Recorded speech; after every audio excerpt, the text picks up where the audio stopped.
Welcome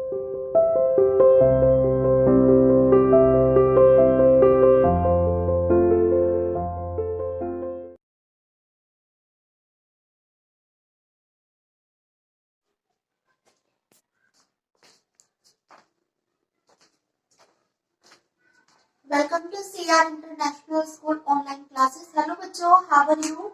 Hope everyone is fine and fit at home. Today I am here to take class 6 maths chapter 10 basic geometrical ideas today. बेटा आज का हमारा topic है angle. ठीक है, हमने एक्सरसाइज 10 ने अपनी कंप्लीट कर लिया. अब 10 भी स्टार्ट करने से पहले हम थोड़ा सा उसका इंट्रोडक्शन ले लेते हैं.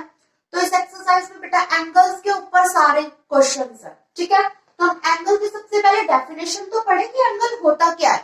ठीक है, एंगल क्या होता है? An angle is made up of two rays. जो आपका एंगल होता है बेटा वो किससे बना होता है? टू रेज, यानी दो रेज जो होती है उससे बना होता है. That have the same and point. एक कंडीशन और भी है, that have the same and point, यानी उनका एंड पॉइंट जो होगा वो सेम होगा. अब जैसे मैं आपको बताऊं, रे क्या होती है बेटा? जिसका वन एंड पॉइंट होता है. ठीक है, जैसे मान लो ये एक रे जा रही है, ये हमारे पास क्या है? रे. ये रे है ना हमारे पास. लेकिन एंगल की डेफिनेशन में क्या लिख रखा है? Angle is made up of two rays, यानी ये दो रेज से मिलकर बना होता है. अब जैसे ये एक और रेज जा रही है, तो ये दो रे है हमारे पास. एंगल कब बनेगा बेटा? जब ये दोनों रेज का एंड पॉइंट जो है वो एक होगा. ठीक है, that have the same and point, यानी जो ये एंड पॉइंट है दोनों का सेम होना चाहिए. अब वो कैसे होगा वो देखिए. जैसे हम यहाँ पर देख रहे हैं, तो ये दो रे है, इनका तो दोनों का एंड पॉइंट अलग है. इसका ये एंड पॉइंट है, इसका ये एंड पॉइंट है. ठीक है, लेकिन एंगल कब बनेगा? जब इनका एंड पॉइंट सेम होगा. मतलब जैसे अब ये एक रे जा रही है, तो इस साइड से एक और रे जाए, तो इनका एंड पॉइंट दोनों का सेम हो गया. ठीक है, तो ये हो गया बेटा, ये एंगल बन गया. यहाँ पर हमारे पास, यहाँ पर क्या बन गया हमारे पास? एंगल. और यहाँ पर हम नेम दे सकते हैं इसको ए बी सी, किसी भी अकॉर्डिंग नेम दे दीजिए. तो एंगल की क्या डेफिनेशन है? An angle is made up of two rays. दो रेज से जो मिलकर बनता है वो एंगल होता है. कंडीशन पीछे एक दे रखी है, that have the same and point, यानी उन रेज का जो एंड पॉइंट है वो सेम होना चाहिए. जैसे अब ये दो रेज जा रही है, एक सी ए भी यहाँ पर रेज है और सी बी भी यहाँ पर रेज है, लेकिन इनका एक एंड पॉइंट जो है वो बेटा सेम है यहाँ पर सी पर. इसीलिए यहाँ पर इसने क्या बना दिया? एक एंगल फॉर्म कर दिया. ठीक है, तो ये थी एंगल की डेफिनेशन आपकी. जैसे हम और भी एग्जांपल ले सकते हैं इस टाइप से.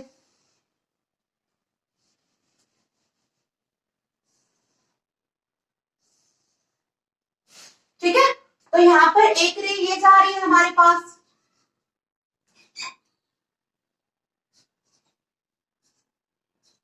एक रे हमारे पास ये है ओ ए, और एक रे है हमारे पास ओ बी. ठीक है, तो an angle is made up of two rays. Angle किससे बना होता है? दो रेज से बना होता है. That have the same and point, जिनके एंड पॉइंट यहाँ पर क्या है बेटा? सेम. ठीक है, अब इस पॉइंट को जहां पर ये दोनों रेज आपस में यहाँ कनेक्ट होती है, उस पॉइंट को क्या बोलते हैं बेटा? वर्टेक्स. ठीक है, जहां पर दोनों रेज आपस में कनेक्ट हो रही है पॉइंट पे, वो हमारा पॉइंट कौन सा पॉइंट होगा? Vertex point. और जो ये है ये होगी बेटा आर्म. ठीक है, ये और ये हमारे पास ये क्या है? आर्म्स है, और ये हमारा क्या है बेटा? Vertex point. इसको आर्म भी बोल सकते हैं और इनको साइड भी बोल सकते हैं. ठीक है, यानी ओ ए और O B, O A and O B, ये क्या है बेटा? आर्म बोल दीजिए या इसको साइड बोल दीजिए. ठीक है, और यहाँ पर ओ क्या है? वर्टेक्स पॉइंट है. ठीक है, अब एंगल की नेम किस तरीके से लिखते हैं वो देखिए, कैसे उसको नेमिंग करेंगे उसकी.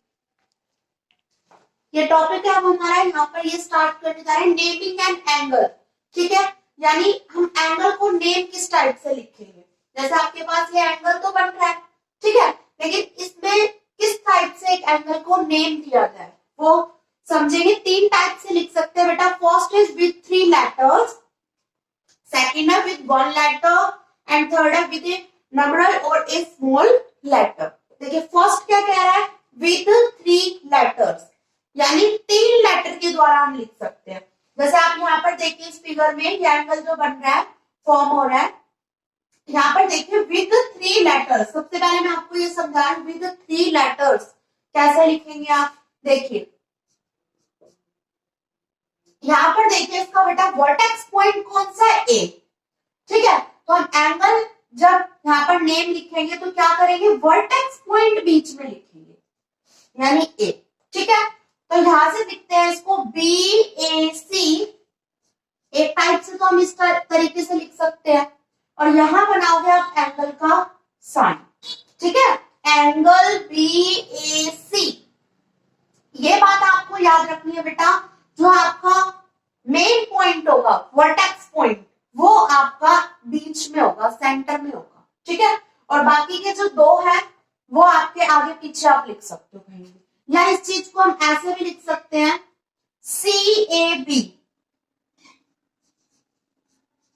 एक ही चीज है बेटा, या तो BAC लिख दो या CAB लिख दो। क्लियर, क्योंकि A हमारा यहाँ पर भी बीच में है और यहाँ पर भी बीच में है, और B और C को हम आगे पीछे लिख सकते हैं। ठीक है, A बीच में होना चाहिए, बस आपको ये बात ध्यान रखनी है।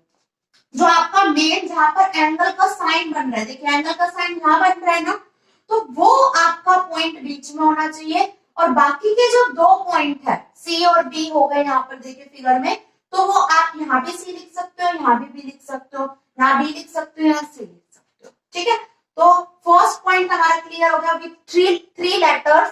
3 लेटर के द्वारा हम एंगल को रिप्रेजेंट करते हैं। क्या लिखा है बेटा मैंने, सबसे पहले BAC लिख दीजिए या फिर CAB लिख दीजिए। ठीक है, तो ये तो देखने में भी फिगर में पता चल रहा है। देखिए यहां से स्टार्ट किया हमने इस पॉइंट से, अगर हमने 3 लेटर के अकॉर्डिंग लिखना है तो मैंने यहां से स्टार्ट किया, B और A बीच में लेना है, क्योंकि एंगल तो यही बन रहा है ना A पे। देखिए यहाँ एंगल का साइन लग रहा है, ये एंगल का इस टाइप से, जहां पर भी मेन जो पॉइंट होगा आपका वहां पर इस टाइप से एंगल का साइन आपको देखने को मिलेगा। ठीक है, ये आपका ये हो गया, और फिर C पे आ गया। इसी टाइप से हम इस चीज को ऐसे भी तो लिख सकते हैं CAB। ठीक है, तो हमारा फर्स्ट पॉइंट क्लियर हो गया। अब सेकंड देखिए विद 1 लेटर, क्या कह रहा है, सिर्फ 1 लेटर, यानी एक लेटर के द्वारा। अब विद 1 लेटर यानी एक लेटर से कैसे लिखेंगे आप बताइए। एंगल बन कहाँ रहा है, मेनली एंगल कहां पर बन रहा है बेटा, A पॉइंट पे, यही एंगल बन रहा है ना, तो हम इसको इस टाइप से लिख देंगे एंगल A। ठीक है, तो विद 1 लेटर से भी रिप्रेजेंट कर सकते हैं। नेक्स्ट पॉइंट है third point, with A numeral और ए स्मॉल लेटर। एक स्मॉल लेटर के द्वारा भी हम रिप्रेजेंट कर सकते हैं, नुमेरल के द्वारा भी। ठीक है, नुमेरल क्या है बेटा, जैसे यहाँ पर एंगल का कोई नेम दे रखा हो, जैसे यहाँ इसने दे दिया 1 लिख रखा है, यहाँ पर लिख रखा है ना यहाँ, तो हम इसको ऐसे भी लिख सकते हैं एंगल 1। ठीक है, या यहाँ पर कुछ और लिख रखा होता, स्मॉल p लिख रखा होता जैसे यहाँ पर। ठीक है, तो हम यहाँ पर लिख देते हैं इसको एंगल p। ठीक है, यहाँ 1 की जगह अगर बाय चांस इधर p होता तो हम इस चीज को ऐसे लिख देते फिर एंगल p। ठीक है, तो इस टाइप से हम 3 तरीके से एंगल्स के नेमिंग कर सकते हैं। देखिए एक और फिगर मैं आपके सामने बनाती हूँ, फिर उसको भी नेम लिख के देखेंगे तीनों टाइप से।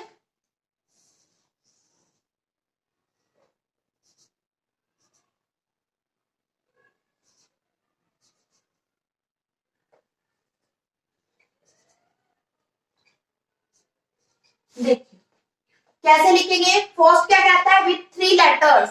अगर मैं इसको बेटा तीनों में से किसी भी टाइप से आप लिख सकते हो, पहली बात तो आपको ये याद रखनी है। ठीक है, किसी भी टाइप से आप इसकी नेमिंग कर सकते हो तीनों में से। तो फर्स्ट लिखते हैं हम इसको, क्या लिख सकते हैं, यहां से स्टार्ट कीजिए ओ ए, आपको ये पता है ओ पे एंगल बन रहा है तो ओ तो बीच में आना ही है, ठीक है। और बाकी के जो दो पॉइंट्स है बी और ए,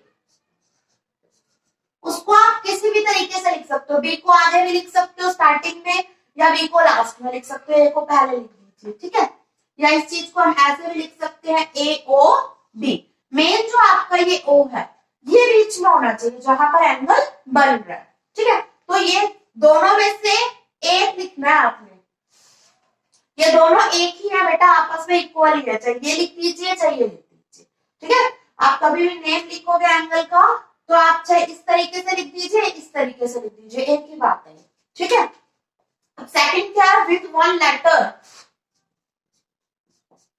विद वन लेटर। तो देखिए यहाँ पर कौन सा लेटर है, कहां पर बन रहा है एंगल बेटा, ओ पे बन रहा है, तो एंगल ओ, ठीक है। एंड थर्ड क्या है, स्मॉल लेटर, जो कि यहाँ पर बेटा कभी भी आपको देखने को मिलेगा अंदर की साइड तो आपको स्मॉल लेटर ही मिलेंगे। जैसे यहाँ तो ये कैपिटल लेटर की फॉर्म में है क्योंकि ये पॉइंट है, क्या है ये पॉइंट है, और आपको मैंने बताया था पॉइंट जो होते हैं उसको रिप्रेजेंट हम कैसे करते हैं, विद कैपिटल लेटर, ठीक है। तो ये तो पॉइंट है, ये तो आपको कैपिटल लेटर में मिलेंगे, लेकिन चाहे एंगल बन रहा है तो यहाँ अंदर बेटा कोई स्मॉल लेटर या फिर कोई नंबर मिल सकता है आपको, तो ये यही लिख रखा है यहाँ पर विद ए न्यूमेरल और ए स्मॉल लेटर। या तो आपको कोई नंबर मिलेगा उसके अकॉर्डिंग रिप्रेजेंटेशन कर दीजिए, उसको नेमिंग दे दीजिए, या फिर कोई स्मॉल लेटर है तो उसके अकॉर्डिंग। तो यहाँ पर देखिए स्मॉल लेटर है, जैसे पी, पी नहीं लेना तो कुछ और ले लीजिए, ठीक है, एस ले लेते हैं हम, तो एंगल एस इस टाइप से, ठीक है। तो इस तरीके से हम इसको रिप्रेजेंट कर सकते हैं। अब कुछ एग्जांपल देखते हैं जो एंगल हमारे रियल लाइफ में हमको देखने को मिलते हैं। जैसे आपने वॉच देख रखी है, ठीक है, वॉच में जो हैंड होते हैं वॉच में इस टाइप से, मान लो ये आपका मिनट हैंड है और ये आपकी आर है, हार है, ठीक है। ये मिनट की आपकी सुई जा रही है और ये आर को रिप्रेजेंट कर रही है। तो यहाँ पर देखिए बेटा एंगल बन रहा है ना, ठीक है। तो आपने वॉच में जो आपकी जो ये दो हैंड होते हैं आपको दिखती है, ये भी क्या बनाती है बेटा, एंगल बनाती है, ठीक है। यहाँ पर एक एंगल बन रहा है, ठीक है, और इसकी नेमिंग हम कर सकते हैं। इसी टाइप से बहुत सारे और भी एग्जांपल्स हैं जहां पर देखने मिलता है रियल लाइफ में। अगर उसकी बात करें तो जैसे कि सीजर है आपकी, सीजर, ठीक है, अगर आप उस सीजर को ओपन करते हो, ठीक है, सीजर आपने ओपन करी थोड़ी सी तो इस टाइप से एक शेप सी बन जाती है। मान लो ये एक सीजर है, आपने इसको ओपन किया तो इस टाइप से एक शेप बन जाती है, तो यहाँ पर क्या बन गया बेटा, एंगल बन गया, ठीक है। और ये एक दीवार है, ठीक है, वॉल है, और यहाँ पर एक सीढ़ी लग रही है उसके साथ टच में है, तो यहाँ पर क्या बन रहा है बेटा, एंगल बन रहा है इस तरह। तो ऐसे बहुत सी चीजें हैं जहां पर आपको एंगल बनता हुआ दिखाई देता है, ठीक है। तो उसको एक बार नोटिस करना कि क्या होता है एंगल, आपने अच्छे से समझ लिया, इसके डेफिनेशन को अच्छे से पढ़ना और उसकी नेमिंग ट्राई करना कि किस टाइप से हम नेम लिख सकते हैं, ठीक है। फिर कल हम अपनी एक्सरसाइज को स्टार्ट करेंगे, ठीक है। नेक्स्ट वीडियो में we will start our exercise. Thank you.